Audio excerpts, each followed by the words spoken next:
What's up, YouTube? Welcome back to the channel. Today we're going to be discussing something kind of interesting. We're going to talk about the best and fastest way to charge your solar watches. I sure need it. Let's check it out. Let's go.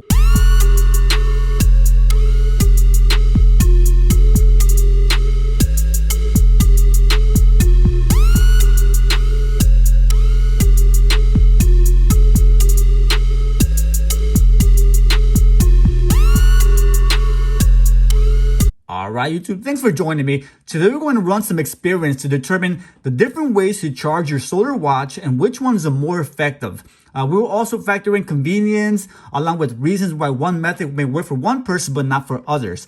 One of my challenges is that some of the watches that I have, and I have a lot of watches obviously, they are solar powered and therefore they require constant maintenance in terms of charging and whatnot, and it becomes a little bit tedious. Now the watch that I wear more often on a regular basis, this one here, the Rangeman 9400, you can see the level maintains high. The indicator there shows that the solar power charge is high on this watch, and that's because I wear it constantly on a regular basis, and it gets exposed to daily sunlight, LED luminous lighting, everything, right? So it's kind of easy to wear it and then use it. But for the ones that I don't wear, it becomes a little bit more tedious, a little bit harder, because when I come down to look at my watches and pick one out, and I trying to choose one of the solar watches, it becomes a little harder because they're usually low on battery or dead, and I can't wear them on that particular day.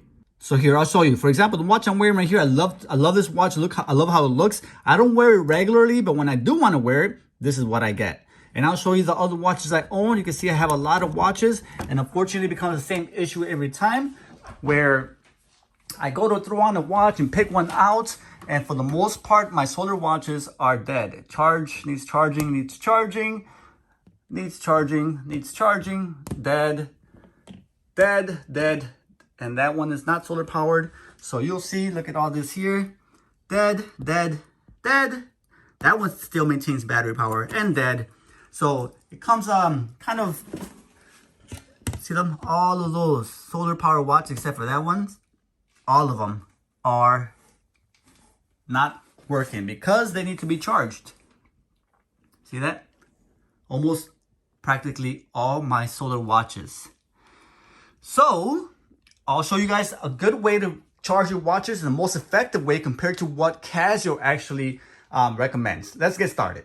All right, so like I said, the reason for this extremely scientific test is because unlike most casual watch owners who wear their watches every day, I own a lot of watches. I mean, like hundreds of watches, literally. Many which are solar powered, like you saw in my display case there. And when I decide to wear one of those watches, which are not in my daily rotation, they are dead by the time I go to wear them. And I end up reverting back to one of the common quartz non-solar watches because it's more convenient, it's ready to go. So let's talk about Casio's charging guide.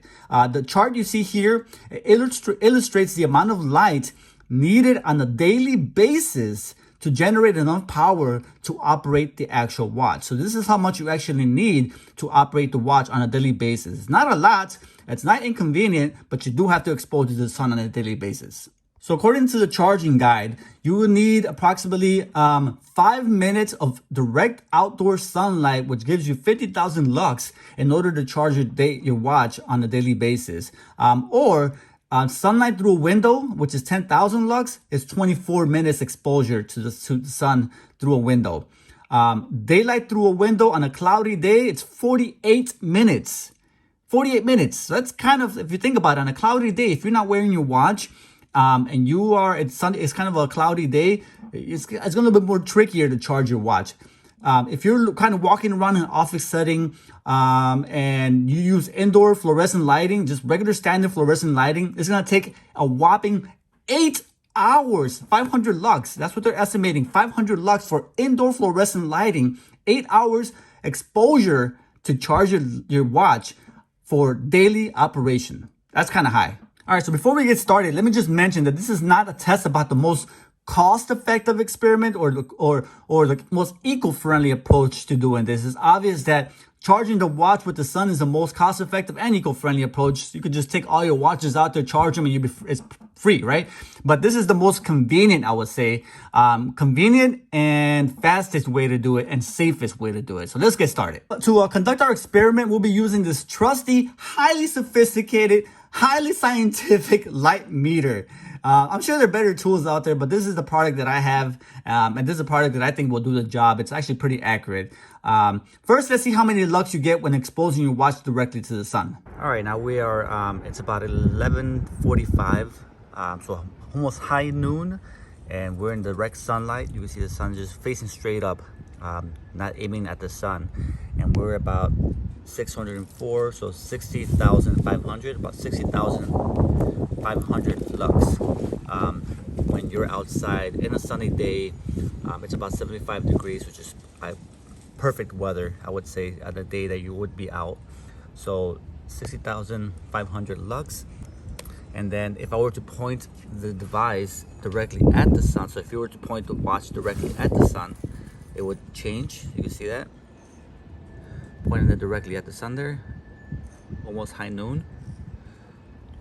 Let's go with 101,000 lux aimed directly at the sun. All right, now, so let's say you leave your watch outside. It's approximately 4 p.m. The sun's already starting to go down. So there's no indirect sunlight, but you're sitting it outside just because you forgot it there, or you're sitting outside having a chat with some friends. So you see here, it's about, at 10, it's about 27 at 286. So it's about 2,830 looms, 2,830, fluctuating between that much. So let's round it up to 290. All right, now we have this cool, trusty LED coal-fired solar watch charger, which I bought on Amazon. This is advertised to produce 30,000 lux, which is pretty high on the table there.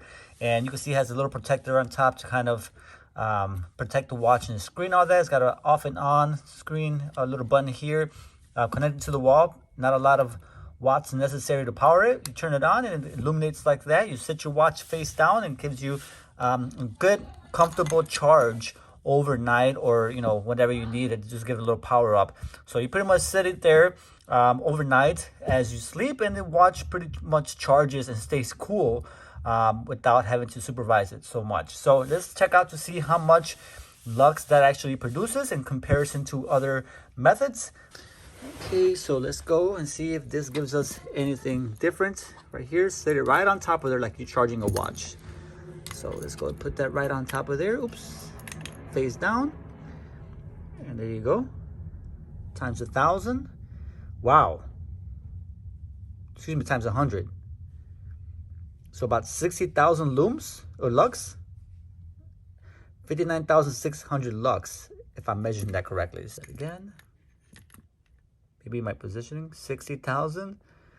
So depending on the positioning, I can see I can move it around a little bit.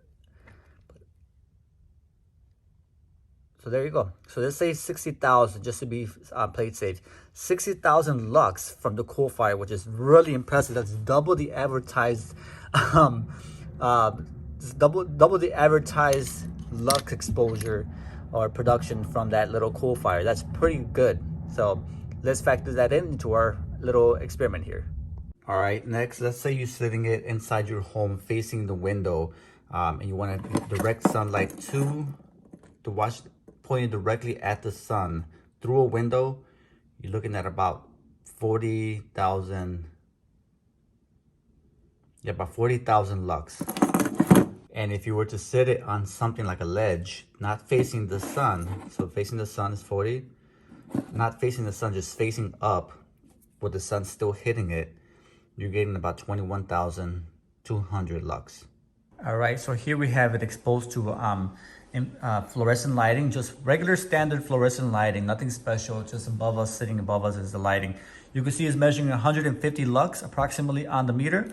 If I cover my hand over, you can see it blocks the light and then reduces the amount of lux captured by the meter itself down to 60 lux. If I remove it again, 150 lux approximately. So it does increase Although Casio's diagram shows that it's approximately 500 lux for luminescent lighting, fluorescent lighting, it's not quite that high standard. So maybe depending on what kind of lighting you have or how close you are to the lights or how bright the room is. But just as a standard room, all my lights are on in my kitchen in the middle of the day, 150 lux. Also, Casio listed the indoor fluorescent lighting, 500 lux at approximately 8 hours exposure on a daily basis to get you operating needs. All right, next we're gonna try out this light therapy lamp. So this one's the alternative option to kind of charging numerous watches at the same time. This one is great for charging just one watch, but this one here covers more space, is not as focused, so I would expect this to have a lower amount of lux because of the kind of spread out lighting versus the focused lighting the Coolfire actually gives you. All right, so here's the actual therapy lamp, which is pretty cool. It's a nice little large little device here. Like I said, it's for therapeutic purposes. It gives you exposure to the sun or artificial lighting that kind of mimics the sun, but it works very well for purposes just like what I need it for, to charge my solar watches, because I don't need that much sun. I get enough of it. Anyway, so this device here, like I said, it's about approximately 6 inches by 8 inches in height and then width. So it gives you a nice little surface here to place different watches. You can face them down or you can do different things here. So it gives you the ability to charge numerous watches at one time, versus the Coolfire, like I said, only lets you charge one watch. So this is advertised, the Coolfire was advertised at 30,000 lux. It actually gave me double that. It gave me 60,000 lux, which is a good focused light to charge your watch super fast and keeps it cool. This one is advertised to give you 10,000 lux, but it is a flat surface, larger surface, so that you place different watches. So although it might take longer to charge the watches, a little more convenient because it gives you a larger surface. Now this does have an on-off switch. It gives you a timer here to charge the watch for 30 minutes at intervals. So that's pretty cool. Or you can have it set so it stays on all the time, and maybe attach it to some kind of automatic timer and then shut the device off and on remotely or autonomously throughout the day, which is pretty cool. Then you have this features here. It gives you an ability to dim it and actually increase the lighting option on the actual device. So although you can't see it on the actual on camera, or maybe you can, this is getting brighter as we go. So I'll go ahead and start off with the lowest setting here, which is right there, and I'll see how it measures on the actual meter here. Now my light is on, so you can see that actual meter changes because of my lighting, but when I face it down and expose it directly on the light, it should give us a nice little measurement. So change the range here to 100 to see what we get. Okay, so 1100 looms, and the highest setting it gives me, oh, I didn't have it all the way up. No wonder. Oh, wow. Okay. Quite the difference. Now we're reaching about 26,000 looms. Move this around a little bit. Yeah, 26,400 looms directly on the surface of the device, like so. That's pretty impressive. I mean, they're advertising at 10,000 looms. This is giving me 26,500 looms. That's pretty good. The Coolfire gave me 60,000 looms, but it is a focused light.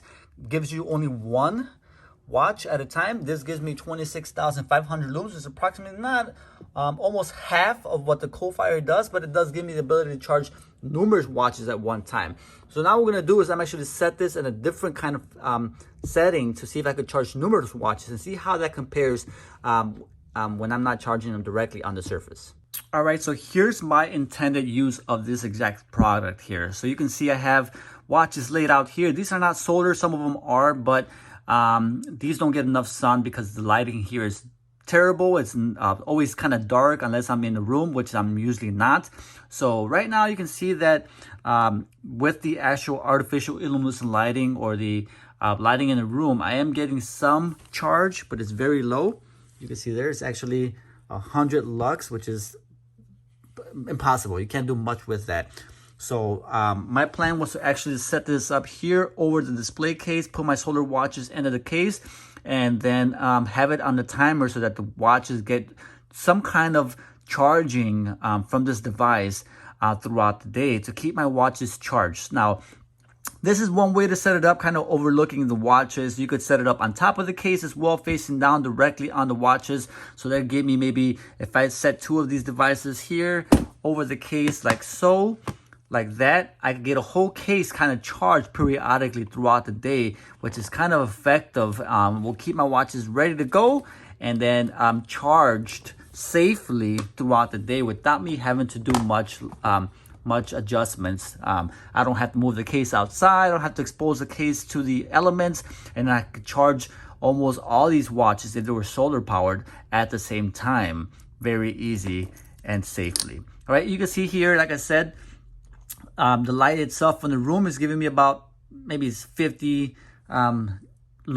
Oh, I'm putting my hand over it. About 100 lux from the light. If I just shut that off, hey Google, turn off Chicago. All right, you can see that number dropped significantly right there, almost 0, which is great. Got it. Turning 5 things off. It's great. It's showing me that it's actually working. So I'm going to go ahead and turn on the device here.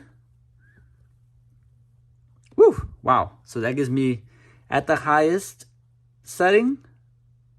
There we go. So let's kind of say that this is, set this at times 10. All right, so let's say that the watches are here, for example, in this position here, that the lowest position here, let's say the watch is sitting there facing up, it will give me approximately 640 lux, which is much better than just letting the light itself charge. And if I'm closer to the front, right there in this position here, let's say there, how much that will give me? Right there, not directly, but right there, it gives me 400 and about 473 times 10, about 4,000. Man, that's not bad. 4,800 lux approximately, just from there. So if I set this at this location there, almost immediately directly in front of the light, you can see that it gets some good charging, especially if I set it at a timer to turn on and off periodically. Now let's move it to the corner here. Let's see that changes significantly, of course, I would say, because it's not as close to the device. Right there, I'm looking at 380 lux, which is pretty low. All right, so you can see it kind of changes. It fluctuates based on the location of the actual watch. The closer you get, the better, directly in front of it.